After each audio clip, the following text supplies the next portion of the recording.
반갑습니다. 우리 아까도 인사하셨죠? 우리 옆에 보면서 우리 잘 오셨습니다. 인사하셨습니다. 잘 오셨습니다. 밖에 아직 비가 오죠? 네, 안 와요. 지금은 또 비가 막 쏟아지다가 또 안 오다가 하는데 오늘까지는 계속 비가 오는 것 같습니다. 또 피해가 없기를 또 기도합니다. 그 함께 우리 오늘 또 함께 말씀을 나누면서 또 우리 이번 시간 또 하나님의 음성을 또 듣는 시간을 갖도록 하겠습니다. 우리 지난 시간까지 우리 10계명을 우리가 살펴보고 있었습니다. 그렇죠? 그래서 10계명은 축복이었고 또 10계명은 하나님의 사랑의 또 표시였습니다. 그래서 10가지 계명을 하나씩 살펴보고 있는데 지난 시간이 첫 번째 계명이었습니다. 뭐였죠? 나 외에 다른 신을 섬기지 말라. 내 앞에 다른 신을 두지 말라라고 하는 첫 번째 계명. 그러면 우리 먼저 한번 우리 말씀을 한번 펴볼까요? 창세기 20장입니다. 창세기 20장. 출애굽기 20장이죠. 출애굽기 20장 죄송합니다. 출애굽기 20장 우리 구약성경 112페이지 출애굽기 20장 펴놓으시고 우리가 보면서 우리가 10계명을 오늘 살펴보겠습니다. 그래서 오늘은 두 번째 계명입니다. 첫 번째는 다른 신을 하나님 외에 다른 신을 하나님 얼굴 앞에 두지 말라라는 말씀이었고 오늘 두 번째 계명인데 우리 피셨죠? 우리 출애굽기 20장 그러면 우리 3절 우리 첫 번째 계명을 먼저 한번 다시 확인해 봅시다. 우리 3절을 읽어보겠습니다. 시작. 너는 나 외에는 다른 신들을 내게 있게 말지니라. 이것은 이제 히브리어를 살펴보면 다른 신들을 내 얼굴 앞에 두지 말라라고 하는 말씀이었습니다. 그리고 우리 두 번째 계명이 4절에 등장을 합니다. 우리 4절 앞부분만 한번 같이 읽어볼게요. 시작. 너를 위하여 새긴 우상을 만들지 말고 거기까지요. 그래서 우리 두 번째 계명이 뭐냐면 너를 위하여 새긴 우상을 만들지 말라. 간단히 하면 우상을 만들지 말라라고 하는 말씀인데 우리가 제목을 그럼 한번 살펴보겠습니다. 제가 제목을 이렇게 한번 지어봤습니다. 10계명 두 번째는 우리 같이 한번 읽어볼까요? 시작. 예배의 방식, 대대손손 사랑받기입니다. 첫 번째 계명이 다른 신들을 내게 두지 말라라고 하는 말씀은 예배의 대상이었어요. 누구에게 예배를 드려야 되는가? 누구예요? 바로 하나님 한 분이셨어요. 하나님 외에 다른 신들을 하나님 앞에 두면 그거는 다른 예배의 대상이 아니에요. 다른 대상들은 예배의 대상이 아니고 오직 하나님만이 우리 예배의 대상이다 라고 하는 것이 첫 번째 계명이었습니다. 그래서 우리 두 번째 계명은 뭐냐면 예배의 방식이에요. 예배의 방법.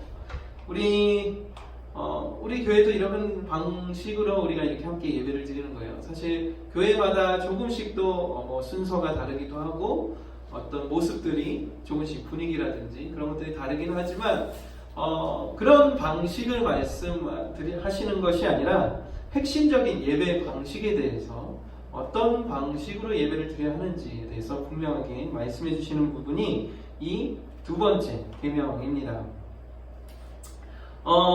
우리 아까 우리 각 교회마다 예배 방식이 조금 다르다고 말씀드렸잖아요. 그런데 그거는 그 차이를 말씀하시는 것이 아니라 뭐냐면 우리 기독교 우리는 이렇게 함께 모여서 하나님께 예배를 드리죠. 다른 종교도 뭐 한다고 하죠?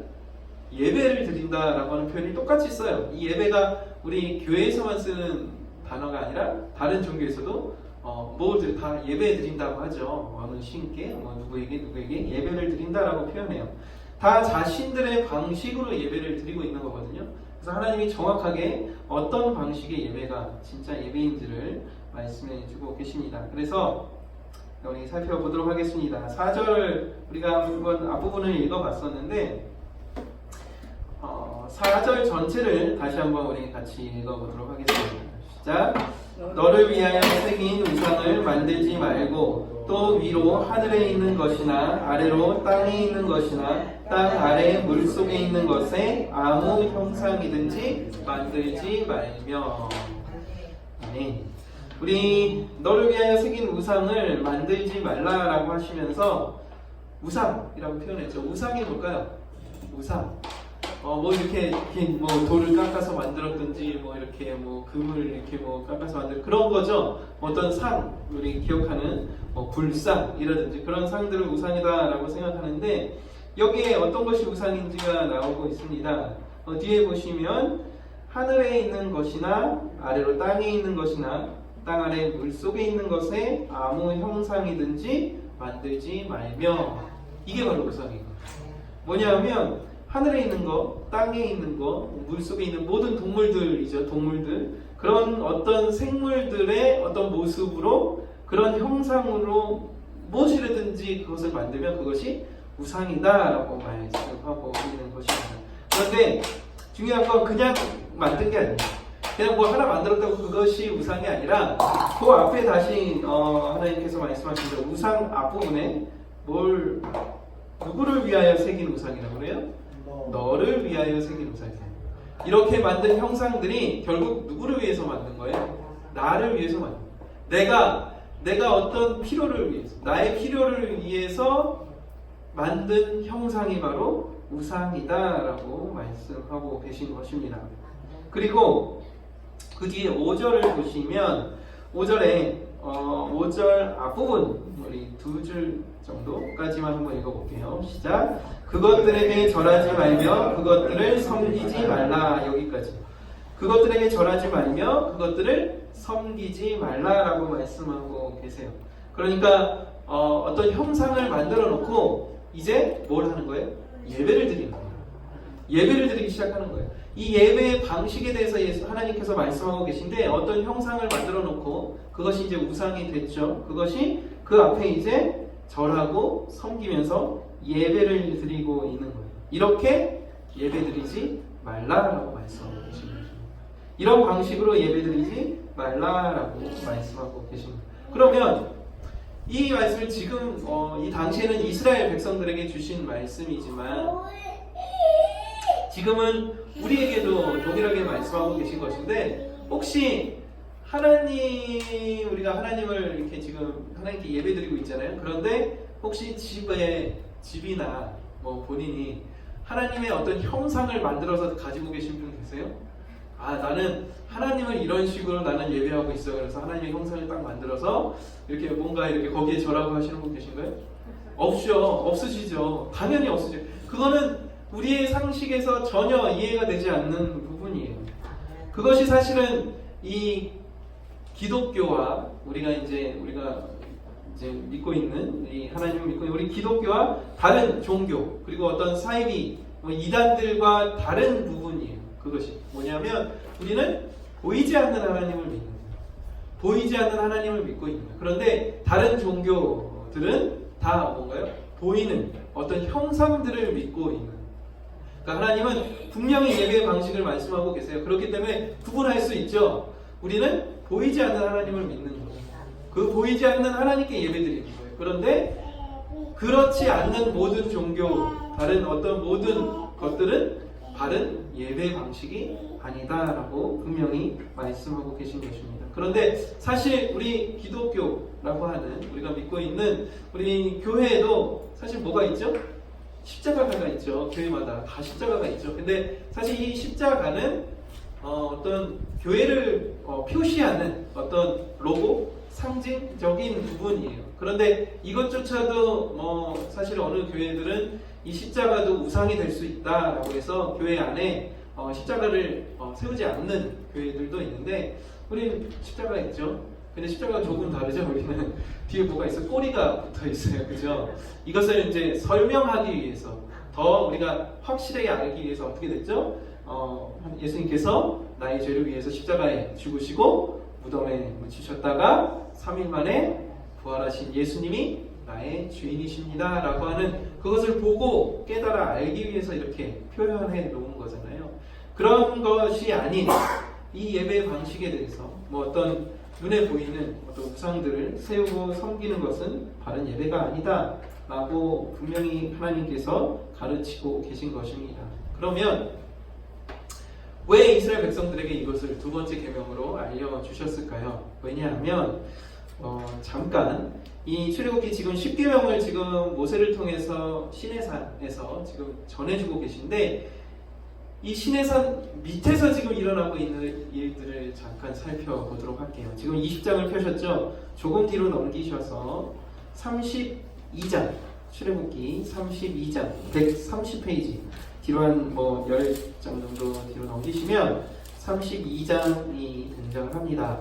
여기는 이제 시내산 위에서는 모세와 하나님이 지금 이야기를 나누고 계신데 시내산 밑에서는 그 모세를 기다리고 있는 이스라엘 백성들의 이야기가 등장을 해요. 32장 1절을 한번 같이 읽어보도록 하겠습니다. 시작. 백성이 모세가 산에서 내려옴이 더딤을 보고 모여 아론에게 이르러 가로되 일어나라 우리를 인도할 신을 우리를 위하여 만들라. 이 모세 곧 우리를 애굽 땅에서 인도하여 낸 사람은 어찌 되었는지 알지 못함이니라 라고 하면서 지금 뭔가 심상치 않은 일이 시내산 밑에서 일어나고 있습니다. 거기에 쭉 계속 그 이야기가 진행이 되는데 무슨 이야기냐면 지금 시내산 위로 모세를 부르셨어요. 그런데 시내산으로 모세가 올라가서 며칠 동안 있었냐면 40일을 있었다고 했거든요.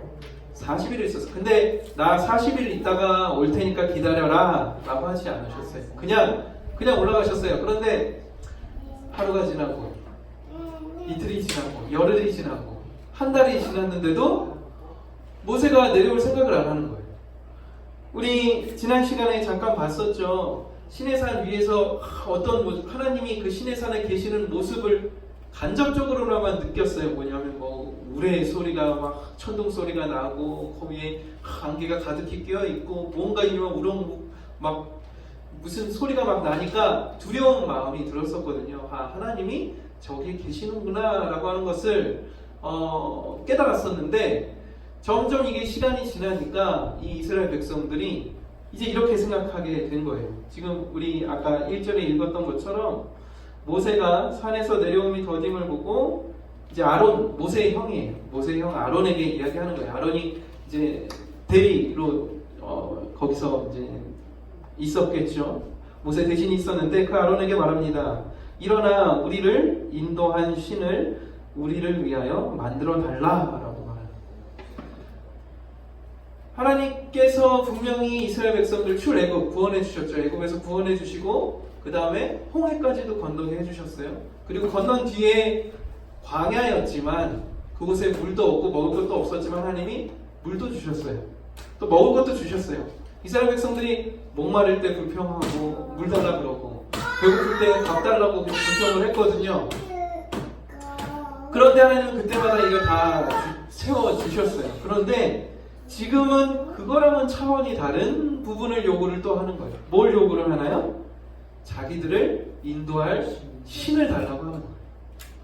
지금 모세가 올라갔고 이제 모세가 이제 내려올 생각을 안 하고 지도자가 지금 없는 상태에서 하나님이 우리를 인도해 주셨다고 하는데 모세를 통해서 그걸 깨달아 알고 있었는데 모세조차 없으니까 어쩔 줄을 모르는 거예요. 그러면서 그 전까지는 먹을 거 달라, 뭐 물 좀 달라라고 요구를 했다면 지금은 아예 뭘 달라고 그래요? 우리에게 신을 달라고 하는 거예요. 나를 위하여, 우리를 위해서 신을 만들어 달라, 우리를 인도할 신을 만들어 달라라고 하는 전혀 상상조차 하기 힘든 요구를 하고 있는 것입니다. 그런데 1절을 보시면 그냥 신을 만들어 달라고 하는 것이 아니라 누가 자신들을 이 출애굽을 인도해 주셨는지조차 지금 까먹었어요. 잘 보시면 그 뒤에 보시면 우리를 인도할 신을 우리를 위하여 만들라라고 하면서 이 모세 곧 우리를 애굽 땅에서 인도해낸 사람은 어찌 되었는지 알지 못함이라. 여기에 하나님이 있어요, 없어요? 하나님은 없죠. 모세만 어떤 사람, 모세인지 누군지 그 한 사람이 우리를 인도했는데 그 사람이 없다라고만 말하고 있는 거예요. 사실 모세를 통해서 하나님이 이 이스라엘 백성들을 인도해 주셨지만 누가 인도해 주신 거예요? 하나님이 인도해 주신 거예요. 하나님이 인도해 주신 이유는 뭐예요? 내가 너희들의 주인이다 라고 하는 것을 깨달아 알게 해 주시려고 했던 거거든요. 그러니까 모세가 주인이 아니고 또 어떤 다른 신들이 주인이 아니고 오직 하나님만 주인이시다 라고 하는 것을 보여주셨는데도 불구하고 그걸 까먹었어요.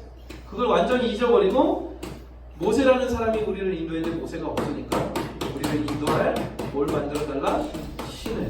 우리를 위해서 그 신을 만들어 달라라고 이야기를 하고 있는 것입니다. 어쨌든 그 뒤에 계속 보시면 금으로 이제 금을 모아서 금을 녹여서 금 송아지를 만듭니다.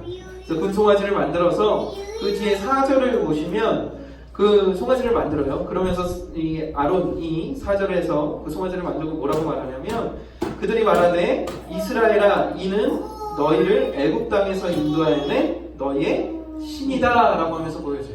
자 여기 있다 너희들의 신 여기 있다 애굽 땅에서 인도해 주신 신이 여기 있다 라고 하면서 이게 하나님이다 이게 신이다 라고 보여주시는 거예요. 그러면서 5절에도 보시면 이제 그 금송아지 앞에 단을 쌓아요. 그리고 이렇게 말합니다. 내일은 이제 주일이다. 내일 우리가 여기서 예배드릴 거야 라고 이야기를 해요.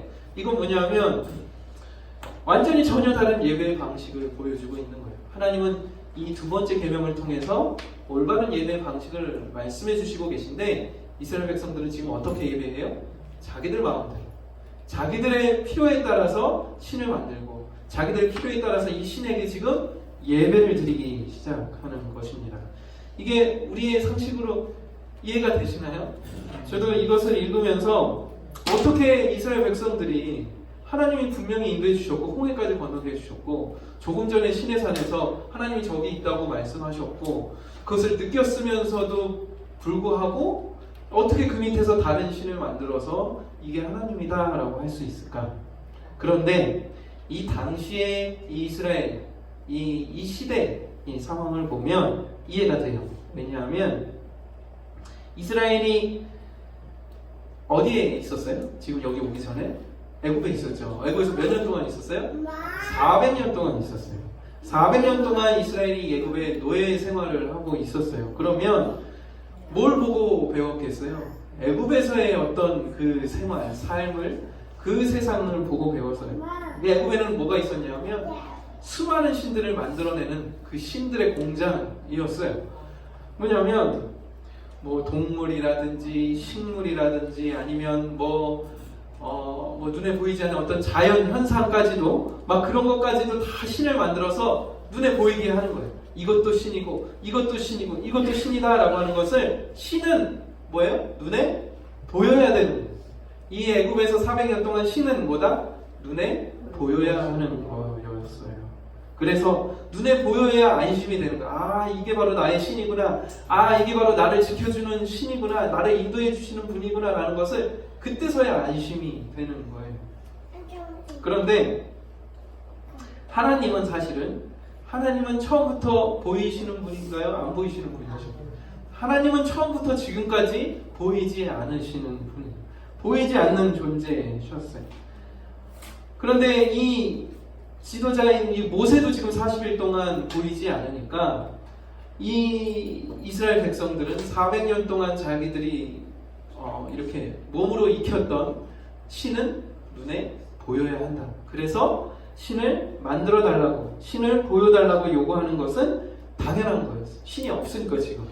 그래도 모세가 있을 때는 하나님이 모세를 통해서 말씀하시고 그래도 믿고 따랐는데 모세조차 없으니까 빨리 신을 만들어야 돼요. 불안한 거예요. 신이 보이지 않으니까. 그래서 신을 만들고 그 형상을 만들고 이제 그 형상에게 예배드리는 거예요. 이게 자기들은 맞는 줄 알았던 거예요. 그래서 하나님은 이 두 번째 계명을 통해서 이스라엘 백성들이 그동안 400년 동안 잘못 알고 있었던 이 예배의 방식, 이 신에 대한, 신의 존재에 대한 이해를 완전히 바꾸시고 계신 것입니다. 그래서 그 32장 1절에 보시면 이렇게 이야기를 하죠. 신을 만들어 달라고 할 때 이렇게 표현하죠. 우리를 위해서 우리를 인도할 신을 만들어 달라. 나를 위해서 나를 인도해 줄 신을 만들어요. 누구 중심이에요? 나 중심. 나를 위해서 만들어달라는 거예요. 이 신은 누구를 위한 신이에요? 나를 위한 신.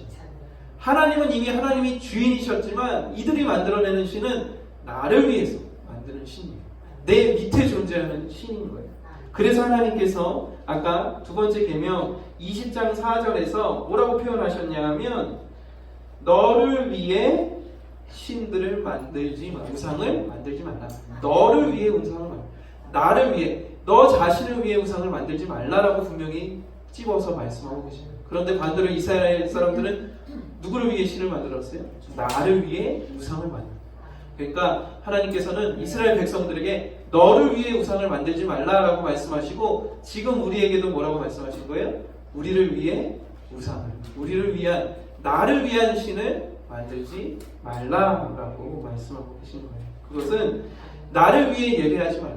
하나님께 예배 드리긴 하는데 나의 필요를 위해서 하나님께 예배 드리는 것이 우선되어서는 안 된다라고 말씀하고 계신 것입니다. 그것은 다 나를 위해 만들고 예배하는 대상은 다 우상이다라고 말씀하고 계십니다. 그래서 내가 하나님을 어떤 형상으로 만들어서 지금 우상으로 갖고 있지는 않지만 사실은 우리도 나를 위해서 드리는 것, 나를 위해서 하는 것은 다 우상이다라고 할 수가 있는 거죠. 그래서 400년 동안 그들은 자신들을 위해서 신들을 만들었어요. 어떤 두려움을 해결하기 위해서 어떤 두려움의 신을 만들어내고 어떤 풍요를 위해서 풍요의 신을 만들어내고 자녀를 많이 낳기 위해서 다산의 신을 만들어내고 또 나의 건강을 위해서 그 건강의 신들을 만들어냈던 거예요. 그게 이집트에 애굽에 400년 동안 배웠던 그 예배의 어떤 방법이었던 거예요. 그런데 하나님은 분명히 두 번째 이 계명을 통해서 예배하고 의지하고 사랑해야 할 대상은 누구다? 하나님 한 분뿐이시다. 그 외에 다른 우상을 만들지 말라라고 말씀하고 계신 것입니다. 그러면 하나님께서 지금 우상, 형상이라고 말씀드렸죠. 이 형상에 대해서 말씀하고 계신데 하나님은 아까 말씀드린 것처럼 처음부터 형상이 없으셨어요. 모양이 없으신 분이에요. 보이지 않는 분이세요. 그런데 이스라엘은 그토록 하나님의 형상을 원했죠. 신을 만들어 달라고 그랬죠. 우리를 인도한 신을 그 하나님을 이렇게 눈으로라도 보여달라고 했죠. 그래서 만들어냈죠. 그런데 하나님께서도 사실은 성경에서 하나님의 형상을 보여주셨어요. 두 가지로 보여주셨는데 첫 번째는 바로 우리들이에요. 우리 한번 양 옆에 우리 한번 서로 한번 쳐다봐 주실래요? 하나님이세요. 다 하나님의 형상이 보이시나요? 하나님 형상. 그것을 한번 성경에서 말씀드려볼게요. 창세기 1장에 가서 보시면 이제 창조 이야기가 등장을 하죠. 창세기 1장은 제일 앞에요. 제일 앞에 두 번째 장인데 이 페이지. 창세기 1장 26절. 창세기 1장 26절을 보시면 하나님의 형상이 등장을 합니다.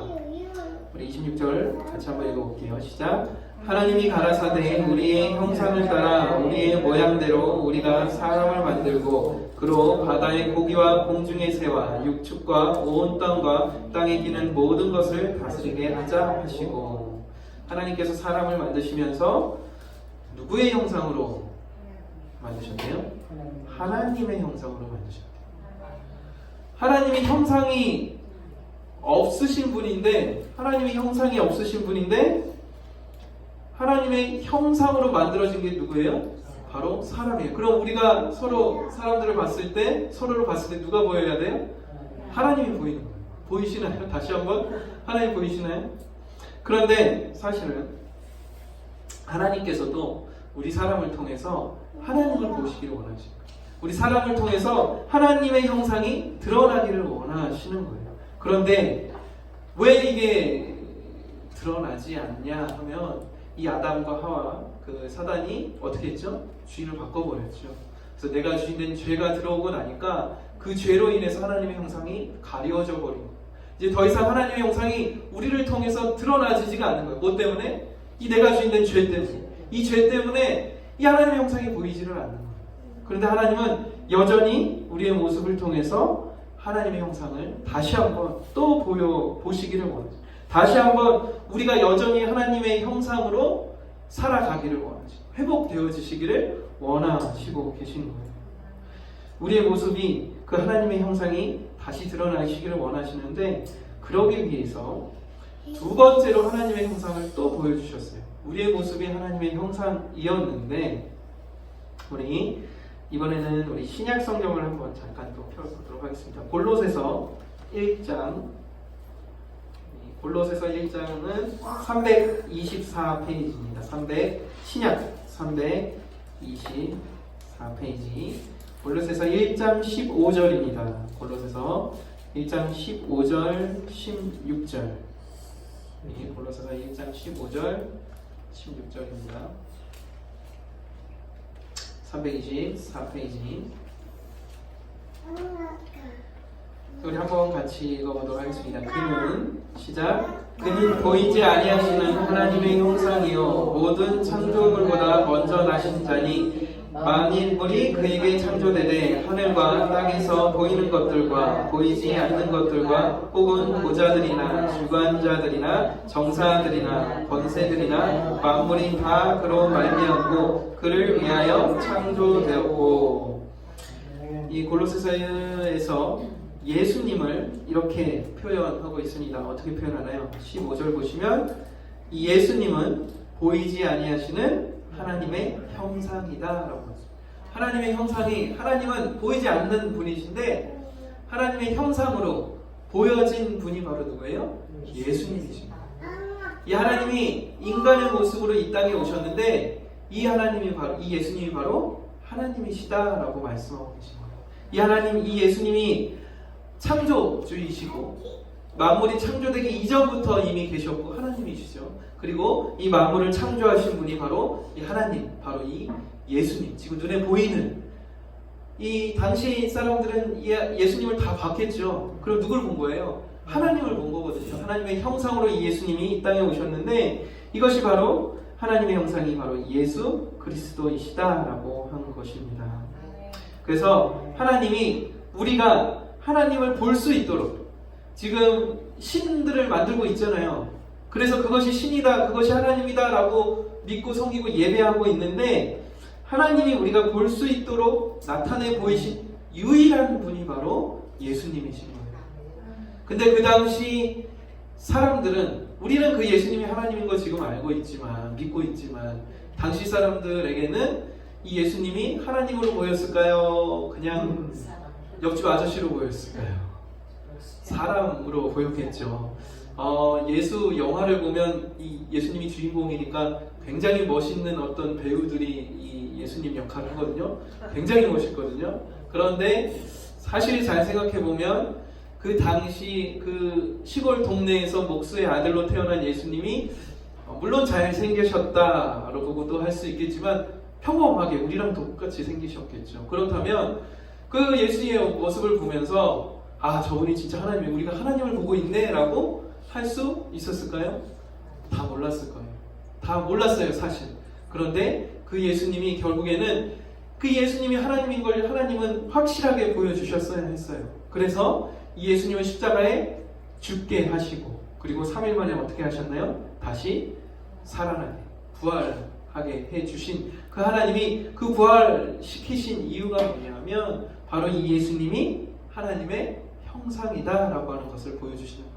그 증거로 부활을 증거로 이 예수님이 하나님이신 것을 확실하게 보여주신 거예요. 그래서 우리도 그 부활을 통해서 이 예수님이 하나님이시고 우리의 주인이신 것을 믿고 굴복할 수 있게 된 것입니다. 그래서 첫 번째로 하나님은 우리의 모습을 통해서 하나님의 형상을 보여주셨고 그런데 이런 죄 때문에 사실은 이 세상에 지금 뉴스들을 보면 사람보다 더 악한 동물이 없는 것 같아요.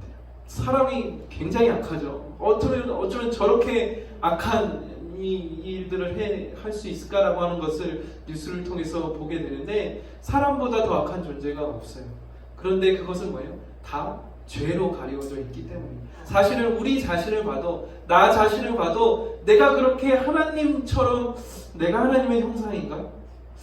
이렇게 사실은 이 납득이 되지 않는 부분들이 있어요. 왜? 나에게도 내가 주인된 죄로 이것이 다 가리워져 있기 때문에. 그래서 하나님은 그 죄를 해결해 주시고 그것을 다시 회복시켜 주셔서 우리를 통해서도 하나님이 보여지기를 원하시는 거예요.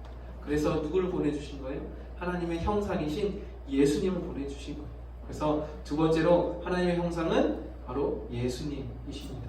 그래서 부활을 통해서 그 예수님이 하나님이신 것을 우리가 하나님의 형상을 보게 되고 그 예수님을 우리가 주인으로 믿게 되면 우리도 우리 안에서 뭐가 나와요? 하나님의 형상이 드러나게 되는 거예요. 우리 옆에 있는 사람들을 통해서 하나님의 형상을 우리가 보게 되는 거예요. 우리가 착한 행실과 우리의 바른 행동과 우리가 진정으로 하나님께 예배드리는 그 모습을 통해서 우리가 우리의 모습을 통해서 하나님을 볼 수가 있는 것입니다. 그래서 아까 우리가 다른 종교 그리고 이단과 사이비에 대해서 이 말씀을 드렸는데 그것을 구별하는 확실한 방법이 있어요. 이게 진짜 믿는 건가? 이게 교회인가? 어떤 뭐 이단인가 하는 것을 확인할 수 있는 확실한 방법은 유일한 방법은 바로 하나님의 형상은 오직 누구를 통해서만? 예수님을 통해서만 보여주셨다는 거예요. 그러면 그 예수님만이 우리의 주인이시고 그 예수님만 예배하는 그 예수님만 믿는 곳이 진짜 교회고 진짜 예배 드리는 곳이다 라고 하는 것을 기억하시기를 바랍니다. 그래서 하나님께 우리가 예배를 드리지만 예배의 방식이 예배의 방법이 우리가 하나님을 예배하지만 우리가 직접 하나님을 찾을 수는 없어요. 직접 하나님께 예배드릴 수는 없어요. 왜냐하면 우린 이미 죄로 더러워진 존재이기 때문에. 그래서 우리는 누구를 통해서만 하나님께 예배를 드릴 수 있냐면 바로 예수님을 통해서. 우리는 예수님을 통해서만 하나님께 예배드릴 수 있는 거예요. 그래서 우리가 기도할 때도 예수님의 이름으로 기도합니다 라고 기도하죠. 우리는 예수님을 통해서만 하나님께 예배드리고 예수님을 통해서만 하나님께 영광 돌리고 예수님을 통해서만 하나님께 기도 드릴 수 있는 것입니다. 그래서 그것이 다른 어떤 우상도 다른 어떤 형상도 그 예수님을 대신할 수 없는 오직 예수님만 하나님의 유일한 형상으로 우리에게 주신 줄 믿습니다. 그래서 아까 이스라엘들이 지금 잘 모르고 400년 동안 그래 왔으니까 당연히 그 신을 만들어서 이것이 하나님이다, 이것이 우리를 애굽에서 인도해낸 다다라고 하면서 예배했지만 그런 오류를, 그런 잘못을 우리는 범하지 않을 수 있는 것입니다. 우리가 마지막으로 우리 출애굽기 20장 그 부분을 다시 한번 잠깐 살펴볼 텐데 그렇게 말씀해 주시면서 5절에 이렇게 말씀하고 계십니다. 우리 5절에 보시면 그것들에게 절하지 말며 그것들을 섬기지 말라. 나 여호와 너희 하나님은 질투하는 하나님이시다 라고 말씀하셨습니다. 하나님은 어떤 하나님이세요? 질투하는 하나님이시다. 우리가 이 질투하는 왜 하나님이 질투하시는 하나님이다 라고 말씀을 하시고 계시냐면 우리 첫 번째 계명에서 뭐라고 했죠? 이 첫 번째 계명 하나님의 다른 얼굴을 하나님의 얼굴을 가리지 말라. 그 앞에 다른 것들을 다른 신들을 하나님 얼굴 앞에 두지 말라라고 말씀하셨어요. 그러면서 뭐 하는 거라고 그랬죠? 우리와 혼인 서약을 맺는 거라고 말씀드렸잖아요. 그죠? 이 언약을 맺으시는 거예요. 너는 나만 사랑해라. 우리가 남편과 우리가 신랑과 신부가 당신은 죽을 때까지 이 아내만을 사랑하시겠습니까? 라고 우리가 이 남편만을 사랑하시겠습니까? 라고 우리가 서약을 맺잖아요. 마찬가지로 하나님이 그렇게 언약을 맺으셨다고 했죠. 너는 나만 사랑하고 나만 믿고 나만 따르라 라고 이렇게 언약을 맺으셨는데 예를 들어볼게요. 이스라엘 백성들이 지금 그 언약을 깨뜨린 그 예를 한번 드려볼게요. 이 한 가정이 있었어요. 그런데 그 가정에 아빠가 이제 멀리 해외로 출장을 가게 됐어요. 그래서 출장을 갔는데 이게 너무 오랜 기간 출장을 가게 된 거예요. 그러니까 애들도 누구를 찾을까요? 아빠를 찾겠죠. 우리 지금 하늘이가 요즘 아빠를 그렇게 찾거든요. 잠깐만 나가도 막 자기도 아빠 따라 나가겠다고 아빠만 찾는데 그렇게 막 아빠를 찾는 거예요. 그리고 부인도 남편의 빈자리가 너무 큰 거예요. 이게 필요한 부분들이 많은데 남편이 너무도 필요한데 기다리다 이게 도저히 안 되겠어서 그냥 옆집에 있는 아저씨를 모셔다가 이제 이 아저씨가 우리 아빠다라고 해요. 그러면 그 출장 갔던 그 남편 아빠가 돌아왔을 때 어떨까요? 질투 정도일까요? 질투 정도가 아니라 이것은 이 혼인, 언약, 이 서약 관계가 어떻게 되는 건가요? 깨져버리는 거예요. 더 이상 이 혼인 관계, 이 서약 관계가 더 이상 유지될 수 없는 거예요. 가정이 더 이상 유지될 수가 없는 거예요. 마찬가지로 하나님께서 우리와 이 계약, 언약, 이 서약을 맺으셨는데 너는 나만 사랑해라 라고 이 약속을, 언약을 맺었는데 우리가 이 이스라엘 백성들처럼 나를 위해서 도저히 하나님만 기다릴 수는 없어. 난 이렇게 좀 해야겠어 라고 하면서 내 방식대로 예배하고 내 방식대로 내가 마음대로 이 세상을 살아가기로 작정한다면 하나님께서 뭐 하시는 거예요? 질투하시는 거예요.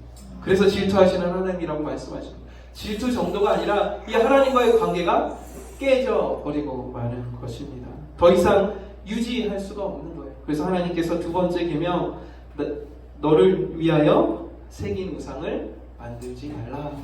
바르게 하나님을 예배해라 라고 말씀하고 계신 거예요.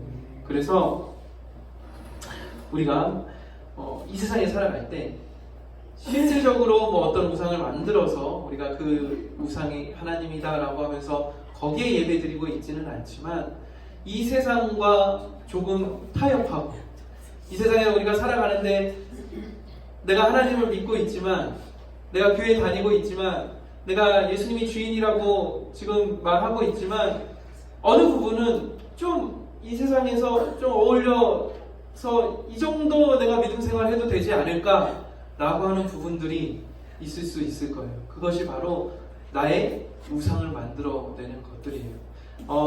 요즘도 제가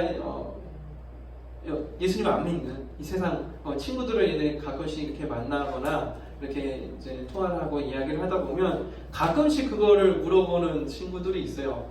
너 정말 태어나서 지금까지 술 한 번도 안 먹어봤냐고 물어봐요. 꼭 그렇게 이제 짓궂게 물어봐요. 술 담배 진짜 한 번도 안 했냐고, 클럽을 한 번도 안 가봤냐고, 지금 결혼한 아내 말고 또 이렇게 사귄 여자들이 있냐고 그렇게 물어봐요. 근데 전 진짜로 제 아내가 첫 번째 만나서 사귀고 결혼한 사람이거든요. 그렇긴 한데 어쨌든 그런 거를 계속 물어봐요. 그 물어보는 이유가 그런 거예요. 내가 아는 다른 친구들은 교회 다니는 애들은 술도 마시고 하면서 이렇게 예수님 믿고 이렇게 교회 다니는데 꼭 그렇게 다 이제 술 안 먹고 이 세상에 있는 즐길 것들 다 끊어가면서 믿어야 되냐라고 물어봐요. 그러면 너는 그래도 전도사 목사 될 사람이니까 그런가 보다 라고도 하는데 그것 때문에 그런 것이 아니라 정말 온전히 이 예배, 바른 예배의 방식, 이 세상과 어느 부분에서는 물론 이 세상에서 그 세상 사람들을 사랑하고 그들을 또 우리 교회로 예수님께로 인도해야 될 사명이 있지만 그래서 그들을 또 친하게 지내고 그들을 사귈 필요는 있지만 어떤 부분에서는 타협하지 말아야 할 부분들이 있잖아요. 그것은 하나님께서 너를 위해서 새긴 우상을 만들지 말아요.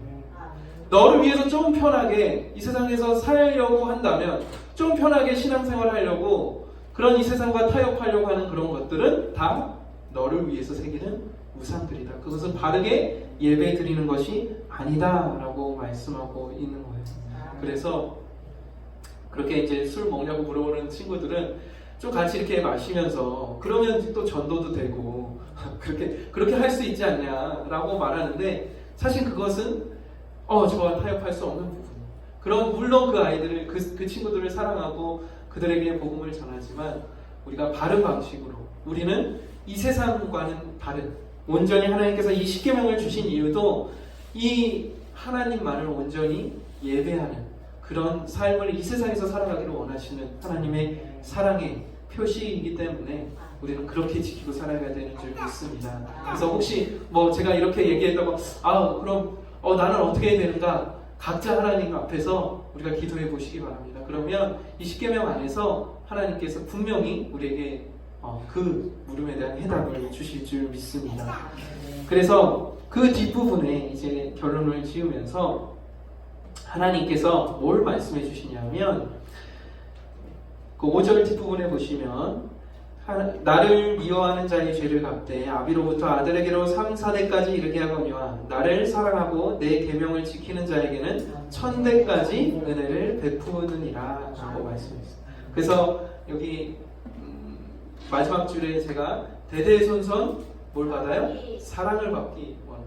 우리 혹시 나뿐만 아니라 우리가 살면서 나의 자녀들이 지금 나의 손주들이 나보다 더 잘 되길 원하시죠? 더 건강하고 더 하나님의 사랑 받기를 원하시잖아요. 그러면 더 기쁘잖아요. 하나님이 그걸로 말씀하고 계신 거예요. 이 나를 위해서 새긴 우상을 섬기고 그것이 하나님이라고 자기 마음대로 우상을 만들어서 예배드리면 어떻게 벌을 주세요? 3, 4대까지 벌을 주신다. 그런데 나를 사랑하고 이 계명을 하나님을 계명을 지키는 자에게는 몇 대까지 이 사랑을 베풀어 주신대요? 1000대까지 무한히 사랑해 주신다는 거예요. 이 1000대는 우리가 1000대를 볼 수 있나요? 전혀 볼 수가 없어요. 우리가 최대한 볼 수 있는 대는 몇 대예요?